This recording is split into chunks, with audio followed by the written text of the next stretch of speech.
그러나 그들이 다 복음을 순종하지 아니하였도다. 이사야가 이르되 주여 우리가 전할 것을 누가 믿었나이까 하였으니 그러므로 믿음은 들음에서 나며 들음은 그리스도의 말씀으로 말미암느니라. 그러나 내가 말하노니 그들이 듣지 아니하였 그렇지 아니하니 그 소리가 온 땅에 퍼졌고 그 말씀이 땅 끝까지 이르렀다 하였느니라. 그러나 내가 말하니 이스라엘이 알지 못하였느냐. 먼저 모세가 이르되 내가 백성 아닌 자로서 너희를 시기하게 하며 미련한 백성으로서 너희를 노엽게 하리라 하였고, 이사야는 매우 담대하여 내가 나를 찾지 아니한 자들에게 찾은 바 되고 내게 묻지 아니한 자들에게 나타났노라 말하였고, 이스라엘에 대하여 이르되 순종하지 아니하고 거슬려 말하는 백성에게 내가 종일 내 손을 벌렸노라 하였느니라. 아멘. 오늘 로마서 10장 16절부터 21절 말씀 가지고 하나님의 복음을 거절하는 자들, 이런 제목으로 함께 은혜를 나누고자 합니다. 여러분, 복음이란 말은 말 그대로 좋은 소식입니다. 복음이 왜 좋은 소식일까요? 하나님의 아들이신 예수님을 구주와 주님으로 믿으면 죄와 죽음과 사단에서 해방되고 하나님의 자녀가 되며 영생 복락을 누리게 된다는 좋은 소식이 복음인 것이지요. 다르게 표현하면 복음은 우리로 하여금 행복을 알게 하고 더 나아가 그 행복을 누리게 하는 능력이 복음 안에 있는 것입니다. 그러므로 복음이야말로 모든 인생이 들어야 할 참으로 좋은 소식이요 시급히 전해야 할 긴급 뉴스이기도 한 것입니다. 그런데 이렇게 복된 소식, 좋은 소식을 전하면 사람들이 기다렸다는 듯이 환영하며 믿으면 얼마나 좋겠습니까? 우리가 전도를 해보지만 아무리 전해도 들으려 하지 않을 때가 많습니다. 복음을 거절하는 사람들이 참 많다는 것을 느낍니다. 이것이 우리뿐만 아니라 이미 사도 바울의 안타까움이었으며 전도자들의 안타까움이었던 것이지요. 우리 역시 안타깝습니다. 가까운 가족들이 복음을 거절합니다.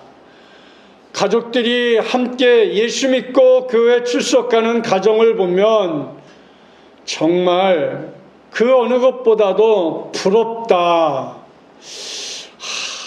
왜 우리 가족 중에 누구는 그 쉬운 것을 받아들이지 못할까? 내 남편, 내 아내, 내 자녀, 내 부모가 예수 믿고 함께 교회 다니면 여한이 없을 것 같은데 정말 친절한 친구인데도 다른 얘기는 다 하는데 복음 얘기만 하면 야 바쁘니까 다음에 하자, 다음에 또 시간 내자 하고 세상 말로 미꾸라지 빠져나가듯이 회피하는 모습을 우리는 봅니다. 그래서 내 사랑하는 친구가 신앙 좋은 친구가 되어서 늘 함께 신앙의 멘토가 되어주면 얼마나 좋을까, 그런 생각을 종종 해봅니다. 이것이 우리가 이번에 새생명 축제를 하면서 가진 최고의 소원이 아닐까, 이렇게 생각합니다. 바울은 오늘 본문 16절에서 자기 동족 이스라엘의 역사를 한마디로 요약하여 말씀하고 있습니다. 로마서 10장 16절에 보니까 그러나 그들이 다 복음을 순종하지 아니하였도다. 그리고 이사야가 이르되 주여 우리가 전한 것을 누가 믿었나이까 하였으니, 이렇게 로마서 10장 16절에 사도 바울은 복음을 순종하지 아니하는 자들을 향해서 구약 성경 이사야 선지자가 예언해 놓았던 말씀을 꺼내어서 함께 말하고 있습니다. 남은 자, 순종하지 않는 자, 대부분의 이스라엘이 복음을 거절했고 지금도 거절하고 있다고 말하고 있습니다. 바울은 이어서 복음을 거절한 이스라엘의 불순종의 역사는 전적으로 이스라엘에게 그 책임이 있다, 이렇게 말하고 있습니다. 여기에서 이스라엘은 유대인들을 말하고 있는 것입니다. 오늘 16절 말씀 중반부에 이사야가 이르되 이렇게 얘기하고 있습니다. 이사야 53장 1절 말씀에 보면 우리가 전한 것을 누가 믿었느냐, 여호와의 팔이 누구에게 나타났느냐, 이렇게 이사야 선지자의 말의 표현을 들었습니다. 이사야 선지자가 너무 답답하고 안타까워서 하나님 앞에 탄식합니다. 주님, 우리가 선지자들이 주님의 말씀을 부지런히 전하였습니다. 이 백성들 가운데 그 말씀을 믿지 않고 순종한 자가 있습니까? 제가 보기에 그런 사람이 보이지 않습니다. 이렇게 바울은 자기 동족 유대인들의 불순종을 좀 더 부연하여서 설명을 하고 있는데, 오늘 본문 18절에 보면 이렇게 말하고 있습니다. 그러나 내가 말하노니 그들이 듣지 아니하였느냐, 그렇지 아니하니 그 소리가 온 땅에 퍼졌고 그 말씀이 땅끝까지 이르렀도다 하였느니라. 그들이 듣지 아니하였느냐, 이렇게 말합니다. 무슨 뜻입니까? 그들이 말씀을 듣지 못했다면 그들의 불순종은 변명의 여지가 있다는 거지요. 하지만 하나님의 말씀은 천지에 울려 퍼졌고 그들에게도 말씀이 전하여졌다라는 것입니다. 하나님께서 자기 백성으로 삼으신 이스라엘에게 더더욱 부지런히 말씀을 주었습니다. 그러므로 이스라엘이 하나님의 말씀을 듣지 못해서 순종할 수 없었던 것은 이치에 맞지 않는 말이라는 것입니다. 그러면서 오늘 본문 19절에서 한 단계 더 나아가 이렇게 말하고 있습니다. 로마서 10장 19절에 그러나 내가 말하노니 이스라엘이 알지 못하였느냐. 먼저 모세가 이르되 내 백성이 아닌 자로서 너희를 시기하게 하며 미련한 백성으로서 너희를 노엽게 하리라 하였고, 이스라엘이 하나님의 말씀을 들었을 뿐만 아니라 하나님의 말씀이 무엇을 뜻하는지도 알고 있다고 바울은 논박을 합니다. 그러니까 이스라엘이 복음을 거부한 것은 그들이 복음을 듣지 못하여서가 아니라 복음의 뜻을 알지 못하여서가 아니라 유대들은 하나님에 관하여 알고 있습니다. 구약 성경을 읽고 공부를 했습니다. 똑똑한 백성들이었기 때문에 그들의 성경 뜻을 몰랐다, 핑계댈 수 없다, 이렇게 사도 바울은 단도직입적으로 말하고 있습니다. 왜요? 유대인들은 모세오경을 달달달 외워서 성인식을 합니다. 그런 사람들이 하나님을 몰랐다, 하나님의 뜻을 몰랐다, 그것은 거짓이라는 것이지요. 그런데 이렇게 하나님의 뜻을 누구보다도 잘 알고 있는 유대인들이 안타깝게도 이스라엘이 하나님의 복음을 거절하고 있는 거죠. 자기들만큼 하나님을 잘 아는 백성이 없다고 자부하면서도 정작 하나님의 복음이 전해질 때 그들은 그 복음에 정면으로 대항하는 것이지요. 누구보다도 내가 더 잘 알아, 그러면서 잘 알면서도 믿지 않는다는 것, 참 안타까운 모습이지요. 자기들만큼 하나님을 잘 아는 백성이 없다고 자부하면서도 그렇습니다. 우리가 잘 알듯이 유대인만큼 똑똑한 민족이 없어요. 온 세계에 뿔뿔이 흩어져 흩어진 곳에서 털을 잡고 성공하는 사람들이 유대인들이에요. 유대인 가운데 세계적인 부자가 얼마나 많은지 아십니까?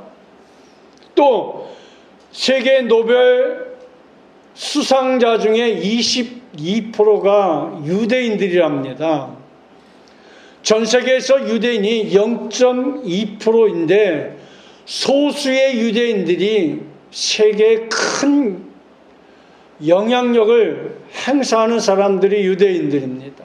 그러므로 그렇게 탁월한 유대인들이 복음의 내용을 몰라서 복음을 받아들이지 않았다고 말할 수 없다라는 것이죠. 유대인들이 복음을 거절한 이유는 그들이 복음을 들을 수 없거나 복음을 알지 못해서가 아니라 다른 이유가 있다고 사도 바울은 말하고 있는 것입니다. 왜 이스라엘이 복음을 거절했을까요? 완악함과 유대인만의 고집 때문이라고 사도 바울은 꼽고 있는 것이지요. 복음을 듣고 복음의 내용을 알면서도 의도적으로 복음을 거절했다는 것입니다. 그것 외에는 다른 이유를 찾을 수 없다라는 것이지요. 이렇게 유대인들이 의도적으로 복음을 거절한 것이 확실한 것은 이방인의 복음 소용을 보면 알 수 있다고 바울은 말씀하고 있습니다. 이것을 논쟁하기 위해 바울은 다시 구약 성경의 예언서들을 인용하면서 로마서 10장에 있는 말씀을 계속하고 있습니다. 먼저 모세의 예언인 신명기 32장 21절 말씀을 19절 하반절에서 인용하고 있습니다. 로마서 10장 19절 말씀 보겠습니다. 그러나 내가 말하노니 이스라엘이 알지 못하였느냐. 먼저 모세가 이르되 내가 백성 아닌 자로서 너희를 시기하게 하며 미련한 자로서 너희를 노엽게 하리라 하였고, 여기에 보면 이스라엘이 알지 못하였느냐, 백성 아닌 자로서 이렇게 말하고 있어요. 그런데 신명기 32장 21절에 보니까 그들이 하나님 아닌 것으로 내 질투를 일으키며 험한 것으로 내 진노를 일으켰으니 나도 백성이 아닌 자로 그들에게 시기가 나게 하며 어리석은 민족으로 그들의 분노를 일으키리로다. 여기서도 백성 아닌 자로 이렇게 말했고 어리석은 민족으로 그들의 분노를 일으키는도다. 여러분, 백성 아닌 자라는 건 뭐예요? 이방인이라는 것이죠. 그 이방인은 미련한 백성입니다. 이유는 이방인이 율법이 없는 백성이요 하나님을 알지 못하는 백성이기 때문인 것이지요. 여러분, 유대인이 이방인을 향해서 미련한 백성이라고 얘기합니다. 쉽게 얘기하면 유대인들은 자기 민족에 대한 어마무시한 그런 긍지를 가지고 있어요. 그래서 이방인들은 마치 성경에 보면 개 취급을 할 정도로 자기들은 대단한 민족이라고 생각을 하고 있어요. 근데 오늘 사도 바울이 볼 때 유대인이 이방인을 향해 미련한 백성이라 이렇게 말을 했습니다. 그러나 사도 바울이 유대인을 보니까 유대인이 미련한 백성이야. 이 이방인이 미련한 백성이 아니라 유대인이 미련한 백성인 거예요. 참 아이러니컬한 모습인 것이지요. 그래서 이스라엘 백성들은 이방인을 미련하고 무식하다고 생각하고 업신여겼습니다.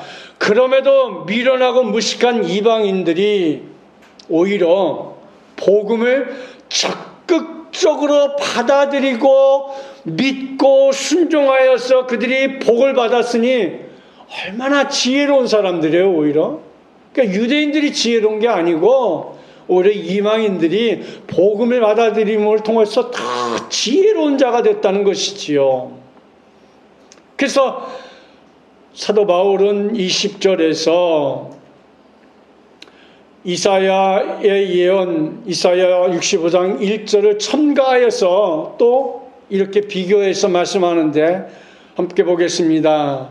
이사야는 매우 담대하게 내가 나를 찾지 아니한 자들에게 찾은 바 되고 내게 묻지 아니한 자들에게 나타나노라 말하였고, 매우 담대하게 말했다고 했습니다. 그래서 이사야 65장 1절에 나는 나를 구하지 아니하던 자에게 물음을 받았으며 나를 찾지 아니하던 자에게 찾아냄이 되었으며 내 이름을 부르지 아니하는 나라에게 내가 여기 있노라 내게 여기 있노라 하였노라.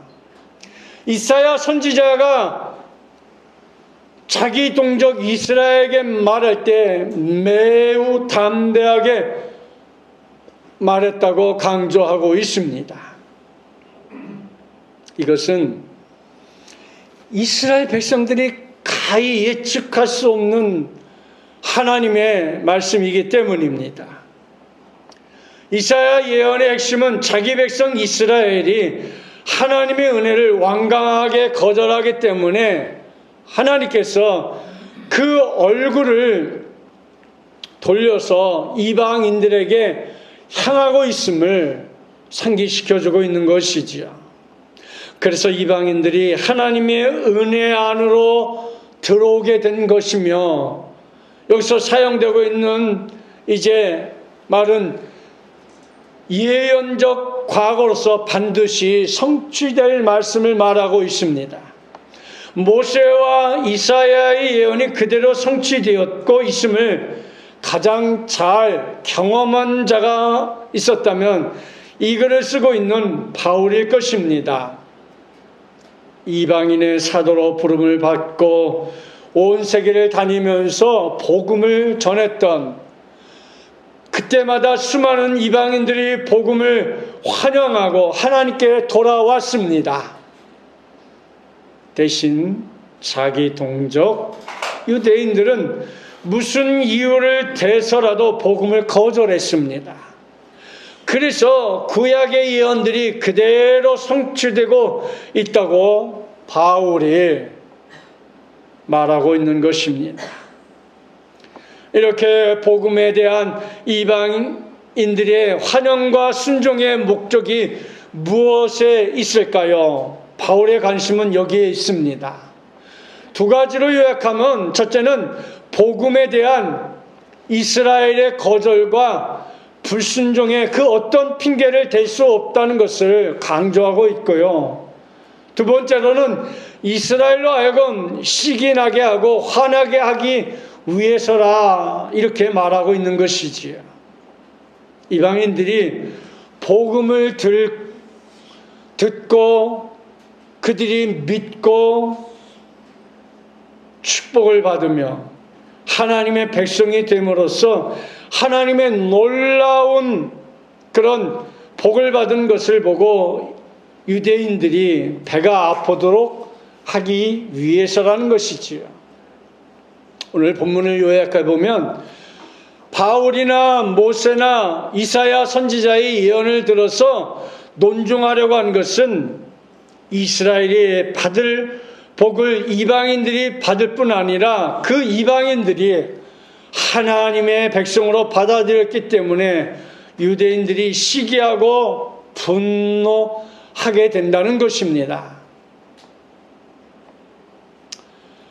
그러면 이방인들이 핵심을 보고 유대인들로 하여금 시기나게 하고 화나게 하는 신은 하나님의 그런 본심은 무엇에 있을까?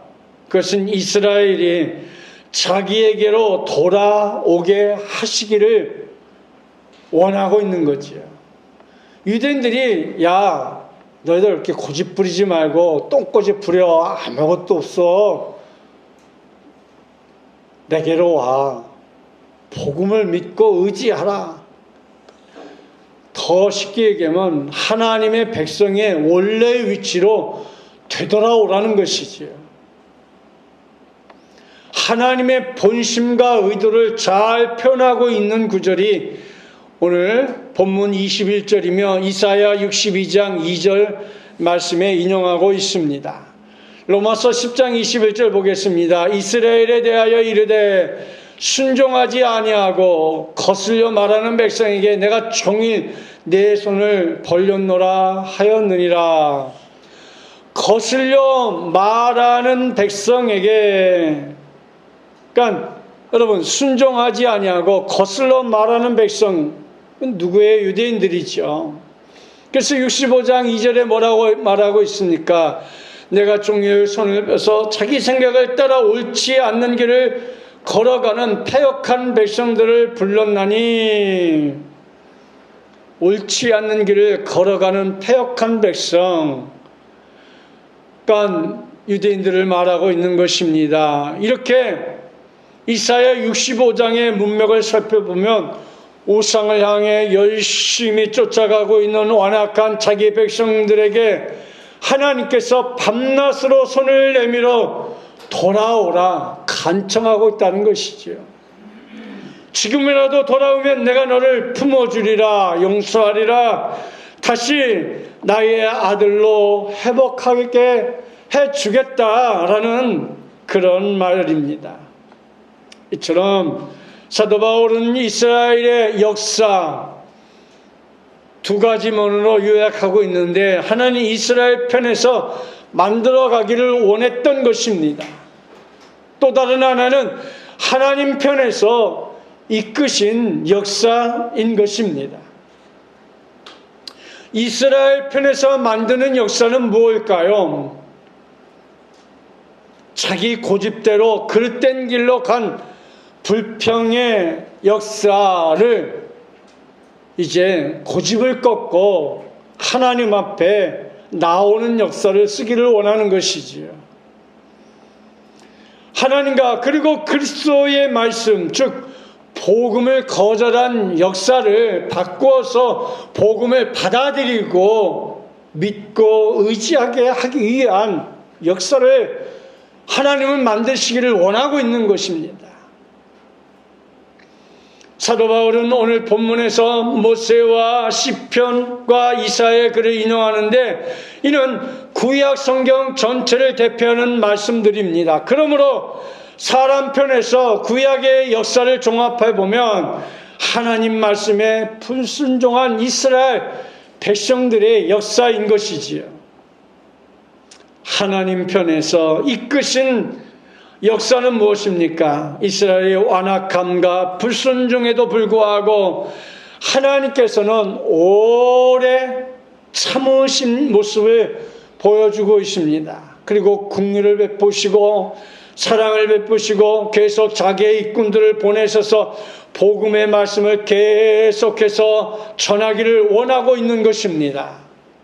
조금도 편히 집안에서 쉴 수 없으셨습니다. 그래서 아들이 돌아오기를 대문을 열고 기다리고 있는 그런 모습과 똑같습니다. 마치 구약의 탕자가 아버지 것을 받아서 멀리 나갔습니다. 그의 아버지는 날마다 저 동력하늘 향해서 아들이 언제 나올까 하고 늘 바라고 보고 기다리는 모습과 같이 바로 우리 하나님이 유대인들을 향해서 그와 같은 모습을 우리에게 보여주고 있는 것입니다. 바울은 낭망하지 않습니다. 자기 백성 유대인들이 완고한 고집을 회개하고 하나님께로 돌아올 것을 확신하고 있습니다. 하나님께서 그렇게 약속하셨기 때문이요, 하나님의 말씀을 신뢰하기에 바울은 희망을 잃지 않고 열심히 자기 동족들에게 복음을 전하고 있는 것입니다. 17절 말씀을 계속 보겠습니다. 로마서 10장 17절에 그러므로 믿음은 들음에서 나며 들음은 그리스도의 말씀으로 말미암느니라. 아멘. 사도 바울은 그리스도의 말씀인 복음을 부지런히 자기 동족 이스라엘에게 전하길 원합니다. 한 영혼이라도 더 구원하려고 말입니다. 그래서 우리가 복음을 자꾸 제시하는 건 중요해요. 왜? 들음은 그리스도의 말씀으로 말미암니다. 이 복음을 한 번 듣고 두 번 듣고 세 번 듣고 자꾸 듣다 보면 가랑비에 옷 젖는지 모르고 그냥 젖어가는 거예요. 어느 순간에는 그게 내 삶처럼 느껴질 수 있는 것이죠. 그래서 사도 바울이 깨달은 것처럼 우리가 지금 경험하고 있는 신약시대의 역사는 많은 이방인들이 주님께로 돌아옴으로써 이스라엘로 시기나게 하고 화나게 하는 역사여 마침내 이스라엘의 남은 자들이 돌아오게 되는 역사인 것이죠. 그래서 유대인과 이방인이 하나님의 한 백성이 될 것이며 결국 만유가 통일되고 새하늘과 새 땅이 펼쳐질 것을 말씀하고 있는 것이지요. 하나님께서 약속하신 대로 하나님의 나라가 완성될 것입니다. 이것이 바울이 깨달은 역사관이요 선교관인 것입니다. 이제 다음 주에 볼 로마서 11장의 내용도 바로 그것입니다. 성도 여러분, 하나님께서는 당신의 계획을 반드시 성취하십니다. 당신의 거룩한 계획에 우리를 일꾼으로 사용하십니다. 그러므로 하나님 나라의 복음을 전하는 하나님의 일꾼은 복된 자들인 것이지요. 왜 복된 자들입니까? 하나님 나라의 일꾼이 가장 먼저 하나님의 나라를 맛보기 때문인 것이지요. 이런 이야기가 하나 있습니다. 1991년 여름 런던의 하이드 파크에서 테너 가수 파바로티의 데뷔 30주년 기념 공연이 열렸습니다. 그날도 비가 쏟아졌는데 그 우중에도 15만 명의 관중이 모였다는 것입니다. 그런데 파바로티가 노래를 시작하자 관중들이 일제히 펴고 있던 우산을 싹 접었다는 거예요.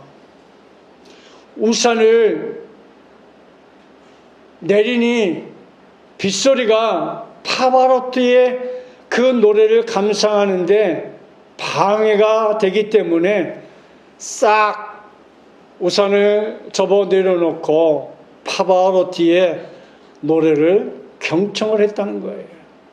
더 놀라운 것은 그 당시 영국의 메이저 총리도 폭풍우가 와도 자리를 뜨지 않았다는 것입니다. 왕세자 찰스와 함께 온 다이애나도 야구 모자를 쓰고 비닐 우비를 입고 2시간 동안 공연을 다 즐겼다는 것입니다. 여러분, 오늘도 사람을 감동하는 게 있습니다. 자신을 감동시키기만 한다면 시간과 돈을 아끼지 않고 투자할 준비가 되어 있는, 근데 무엇이 참된 감동을 줄까요?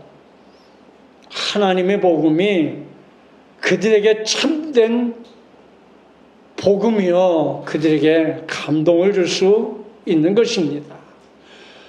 그러므로 우리는 이 복음을 어떤 상황과 여건과 환경에 처할지라도 마치 파보로티가 새 속의 노래를 부를 때 청중을 사로잡았던 것처럼 능력의 복음, 생동하는 복음, 우리를 살려낸 복음, 세상을 새롭게 변화시킨 복음, 참되고 영원한 감동을 주는 이 복음에 우리가 사로잡혀서 우리가 이 복음을 전해야 할 것입니다. 복음을 전하기가 여간 힘들지 않다고 이런저런 핑계를 대는 이유가 무엇일까요? 복음의 능력, 하나님의 능력을 우리가 신뢰하지 않고 있기 때문일 것입니다. 우리가 먼저 하나님의 복음에 감동되지 않았기 때문입니다. 우리가 하나님의 열심에 사로잡혀 있지 않기 때문입니다. 하지만 복음에 감격하여 열정적으로 복음을 전하면 반드시 복음의 열매를 거둘 수 있습니다. 감동의 역사, 성령의 역사를 우리가 다 경험할 수 있을 것입니다. 그것은 하나님의 약속이기 때문입니다. 새생명 축제를 이제 우리가 앞에 두고 있습니다. 새생명 축제의 1차적인 목표는 우리가 정한 우리의 사랑하는 가족들일 것입니다. 우리의 이웃일 것입니다. 전도는 해도 되고 안 해도 되는 일이 아니라 시급히 해야 할 일이요, 성도에게 있어서 최우선의 일이 복음 전하는 것입니다.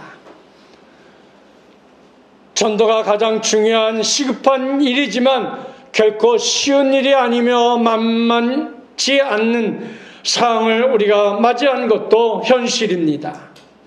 아무리 전해도 듣지 않는 이들입니다. 그러기에 우리는 더더욱 하나님의 능력과 은혜를 덧입기 위해서 기도의 자리로 나아가며 그들을 위해서 수없이 기도하고 나아감을 통하여서 하나님이 먼저 그들의 마음을 어루만져 주기를 위해 우리 함께 기도해야 할 것입니다. 사랑하는 성도 여러분, 이번 한 주간도 우리 가정에는 기쁨과 행복이, 우리 사업장에는 더 큰 축복이, 우리의 직장에는 행복과 평안함이, 우리 청년들에게는 더 높은 소망과 꿈이, 우리의 학생들에게는 솔로몬과 같은 지혜와, 우리 한생명 비전교회는 축복이 넘치는 그런 복된 교회가 되기를 주님의 이름으로 축복합니다.